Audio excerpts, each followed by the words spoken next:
Hello, friends. Happy Q&A Tuesday. So I get this kind of question quite a bit, and I'm sort of collectively answering several questions about doing the work and resistance to the work. People use that word resistance quite a bit at times. And I'm especially thinking about this because the year of inquiry is starting this very week. We have orientation week at the time of this recording. And next week, we dive into gathering together on live sessions week after week to do the work together. Why would people do this when you can do the work for free? You can print out a Judge Your Neighbor worksheet. You can get a one belief at a time worksheet. You can sit and write with your journal. Many different traditions invite us to self-inquiry. Like, look at what you're thinking. Look at what you're thinking. So many different religions and philosophies and very old modalities have us or inviting us to see where the peace is within. Go within. Go within. They say over and over again. And yet there is something, in our minds that says that can't be where it is. When I check inside, it doesn't look like there's much in here, or else there is a lot of screaming thinking happening. My mind is very busy. It's very full, and it's talking about whatever it is that I don't like and whatever it is that I am finding is to be an ailment or a problem or a difficulty. And then with this idea, this offering of inquiring, when it comes to whatever it is that we're thinking, it sounds like that's also worth complaining about. So I love that Byron Katie says, the ego or the mind or the mind that has sort of a self-identity that's like talking about just this one here, just me and my life and what it is that I'm encountering or doing or thinking or saying or being like. That one, what I've seen that hurts, that feels difficult, that one is very, very activated. It really wants to defend and resist, and it's all about survival. And let's just say, what if that is not wrong? Because there's also sometimes people start to put things into categories often about that's right or that's wrong. I shouldn't even be thinking that. Like, I already know that's not true. I can't believe I'm so self-oriented, and I know that's not really the case. So let's just move on. Just a lot of ideas that I hear too, that I've had too in my mind about I should think this way and I shouldn't think that other way, and that's not really a problem, and this is a problem. And wide open things. I've heard this before from others, like, grand, very large ideas like doing the work, questioning your thoughts, self-inquiry doesn't ultimately lead to wherever I want to go. This place of peace, enlightenment, freedom, joy, unconditional love, whatever it is that I'm looking for, how can that be arrived at from just questioning thought? For example, it's very interesting. I had this woman who was a longtime solo client, and she would come to do the work every single week for a 2-hour session. And she was also very, very religious and very deeply committed to her spiritual path, which was beautiful to see, the depth of commitment. It was very powerful and profound. And she had the thought, and it was very, very persistent, that all she needed to do was clean up her thinking. If she cleaned up her thinking and got squared away with that somehow, there would be this end place that she'd arrive at. That would be where she'd walk through a door, and there would be like peace and freedom and light and joy, and she would just have a place free of fear in this world, which is a beautiful vision. And as we looked at over time, what I sensed in there was something that I've had within myself, which is that something about this mind is wrong. It's talking about the wrong things. It's seeing things the wrong way. It loses its ability to have a lot, like effort and strength, and I should be more forceful and more solid, or just a lot of criticism about how that mind is actually working. So that gets all mixed up in here with this invitation to do the work. Like there's this thing called the work, and that's a good thing to do over there. And the way my mind is here, oh, maybe I need to do that, and I'll clean it like house cleaning, and that's good to clean up my mind. That mind that is, dirty and difficult and uncomfortable and doing the wrong thing and driving me to compulsion and looking at things the wrong way. And it just really gets into that. And then, of course, when the things are look black and white and right and wrong, very difficult, because it can look so hard, and how we're viewing our thinking. And it looks like this freedom idea that could happen when we do the work is sort of, if our mind stays dirty, like if we clean up something and then it just gets dirty again, or that's the perception, 2 hours later, like we clean our living room and then 2 hours later, it's completely dirty again. It starts to look really discouraging. And it looks like, why bother? So I just see that, like, why bother? Why bother doing the work? But I suggest seeing that in myself. What if it was okay that all these thoughts and all these busy thoughts and all these difficult thoughts and all this activation of stressful thinking is just the way the mind is? It just works this way. And we're not trying to get rid of anything or change anything. We're just looking at the storm of thoughts and noticing. You can look at a beautiful storm out over the ocean. I live in the Pacific Northwest. And if you go out to the ocean in the winter, which people do frequently, and stay in a little cabin, and you look out over the vast ocean, and it's gray and dark and wild and stormy, and people can just go out there and meditate and look at that ocean and find it so incredibly beautiful. There is no sense that I shouldn't be thinking the way I'm thinking. So it's like all great things that and great wise things, it seems there's a paradox here. We want to look at our thinking, as it looks like it's very stressful. But if we have this motive to make sure that it stays clean, that's going to get really, really tricky. It's going to be difficult. And of course, we're going to get very discouraged about actually inquiring, looking into what it is that we're thinking, questioning it, watching repetitive thoughts appear, and then wondering, is it true? So this simple way of doing the work has come along, this self-inquiry that's been an invitation in all these modalities and, ways of being human for centuries, really. And there's a simple way with 4 questions and finding turnarounds. And just to trust that this is what I've seen, that we're not forcing any trust. I just keep seeing that when I'm willing to ask those 4 questions on something that looks really enormously like a giant problem or a very small one, something happens. And in this paradoxical form of wisdom, that anything really wise seems to be paradoxical.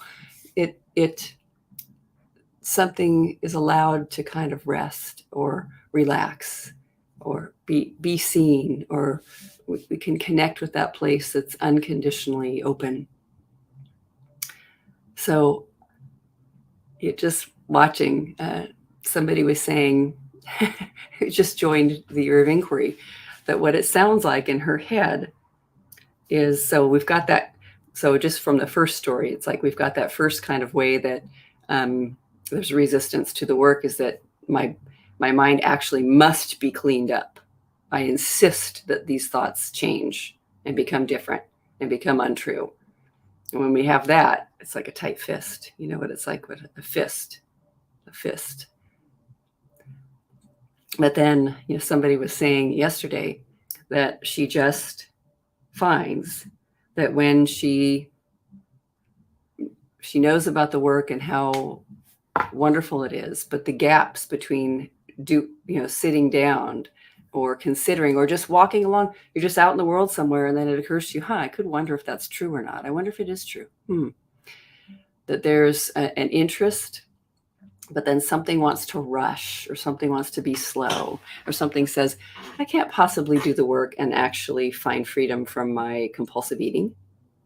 How could I do the work and find freedom from my over drinking, or my obsessive thinking, or my nervous anxiety? You can't do the work and find peace from that. It takes too long. It takes too much work. It's too much of a hassle. I always have to write a worksheet. What if none of that was true? What if none of that was true? What if, and there is this funny thing about, kind of going ahead and noticing, I like to go to the gym. I like to go dancing every Saturday. That's me personally. I drink a glass of water, every few hours all throughout the day. Oh, I don't want to. It's such a hassle. I don't like it. And it just looks like that's the way of it. That is something that looks like it needs to happen. I mean, it looks like it's required to drink water. It's required to, eat food in order to remain alive. If I want to remain alive, I mean, is it ultimately required? An absolute have to, but something just really surges up and rises up as a great desire to live and be here. So, and just considering, looking at whatever it is we're thinking and the stories that are running here, who would I be without my story about having stories, about having thoughts, about whatever it is that I need to do? If it's called the work or some other kind of self-inquiry that gets us into the same place. I love that Byron Katie has this quote. It's so great. It just says, the ego's identity, victim. And she says, once the ego discovers its true identity, there's nothing left to discover. Just how beautiful is that? So just seeing what is actually here and what's going on. And that often when things are boiling and churning and busy with anxiety and uncomfortable, there's some stories in there. And they might be not as many stories as we're thinking that there are. I keep doing the work and nothing happens, nothing changes. I don't get where I want to go. And then we kind of wind up not seeing how different we are from just one little step at a time. You know how you're so different when you're from when we're 10 years old, and there's adults listening to this here. You're very different from when you were 10 years old to how you are now. And did you make that happen? No, it just happens. So, and I know, in the thread of that, sometimes there's things that look similar to us about whatever was happening there when we were 10 versus here. But it just is the way of it naturally that things change and shift. And I love identifying the thinking, because when we can see, I'm scared right now, and therefore, and just to be with that thought is activated and busy and nervous, and allow it to be the way it is such a different approach. So why don't we do the work? This person, why don't we do the work? The question really today was, why don't I do the work when I know it works? I think it's just there'll be all these little barriers that appear about what's wrong with it and how it's not going to get me where I want to go. And I just have to be standing on the ground that I'm standing on is that where I am is I don't want to be, and where I'm going would be better, and that it's going to require work to get to this other place. So even just starting with that idea, it's fine that this is all happening. It's okay that I'm thirsty right now. I know what to do. I'm going to get up and get a glass of water. It's all right that I'm stressed at this moment. I know what to do. I can start with the question, is it true? It's all right that this behavior that I'm doing that looks so compulsive and agonizing in my life has returned and returned again and again, because I want to really look at it with a very open mind. And it just seems to help to not want it to change. It really seems to be so, so, so incredibly helpful. Who would I be without my story that my mind needs to do something different than it's doing? That these thoughts need to be different? That the only way to enlightenment is if I stop thinking? That's going to be, oh my gosh, who knows how, maybe that'll never end. So I love this piece. That's the way it would be said in this modality called the work of Byron Katie is, I am willing to have this never change.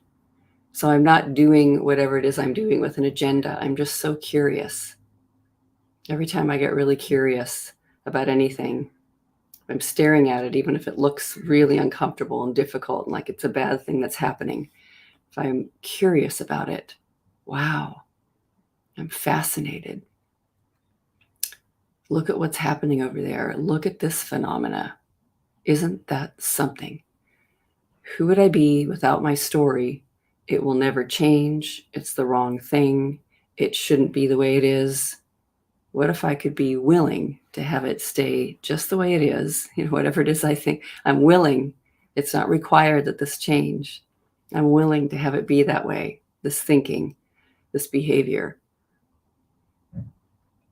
What if I could find my way, to peace, even though this thing is happening, like when we're watching a storm on the ocean. And I look forward to this thing happening. I look forward to a busy mind coming again, or all that thinking happening, or feeling resistant to doing the work.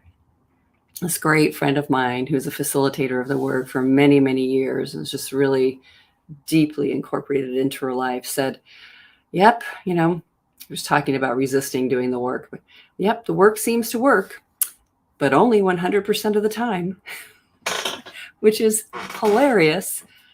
So why wouldn't we do it then? And I found the same thing too. The minute there's a willingness to sit down and just be open to like, wow, what is it that I'm so caught up in? Look at that go. Look at that thing go. There is a storm of thinking running here.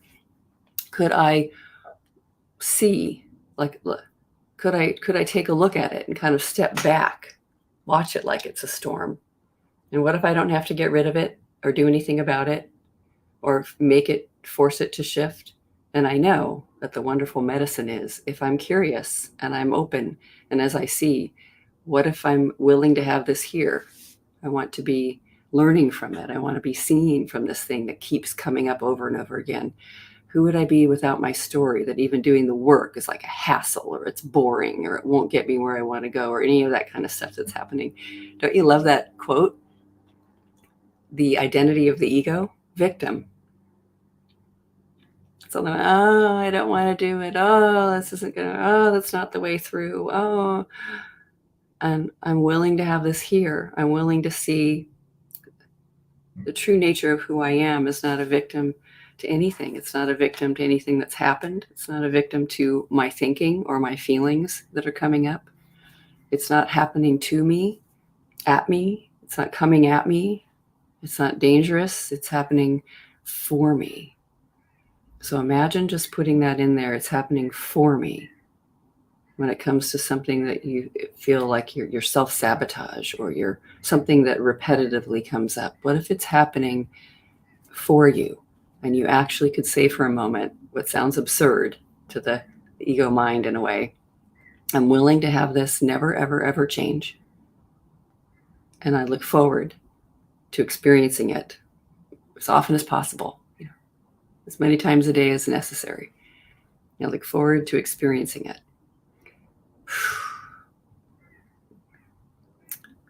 But that is something that's very different, like letting life be lived through me, instead of demanding that it looks a certain way, or that something change, that I think is the wrong thing, and all those thoughts, attack thoughts we have towards ourselves. So yeah, why do the work when I know? Why don't I do the work when I know how much it works? Just because that seems to appear. Resistance, discouragement, hopelessness, and then that all passes. Resignation, it passes though. And we become more open. We get curious about it. It's just the nature of it. Aren't we so fascinated with this whole thing, whatever it is that's going on that looks like it shouldn't be? We're really, really staring at it. Who would I be without the story? And the best thing I know how to do, same with this facilitator friend of mine, is drop into the work. Drop into the work. And, love that year of inquiry is happening, because we just come with all our baggage and stories and repetitive behaviors and things that we don't like. And in the community, we find we're so not alone. Everyone is just being human. And it shows up looking certain colors and tendencies, and however it is, maybe unique background and experiences. And it doesn't matter. There's something shared here. Just having a mind and getting to know it. So much to be said for not feeling alone. Like, that's what it is to be human. So I love doing the work in community, shared with other people. If I find I'm resistant to sitting down and doing it alone, now I love doing it alone, but I also love doing it with other people. It is just the most amazing thing, really, to listen and find out and just take in what other people are also seeing, what they notice, what they're willing to admit, all the shame that they have about how the mind is running, and to know that is not who we are. That's just ego self, mini self that's interested in survival. And whatever it is that we're looking for is already present here. How could it not be? How could it be only located someplace else? This enlightenment, someplace else, not here. How could that be true? It's not possible. Who would we be without our stories? All right. Depending on when you're listening to this, if you're interested in gathering or joining in the community, the Year of Inquiry is always running. It starts in September. And the other time that we open up the doors is January. So there's always some people who didn't know about it in the fall, and they can start with us in January. And there's always a summer break. But just go to workwithgrace.com and check out Year of Inquiry, depending on when you're hearing this. And send us an email, send me a communication. Just check it out. It's a way to do the work in community. And that is one of the most wonderful, loving, fun, laughing ways to wind up seeing how beneficial the work can be, like self-inquiry can be for our souls. All right. Lots of love, everybody.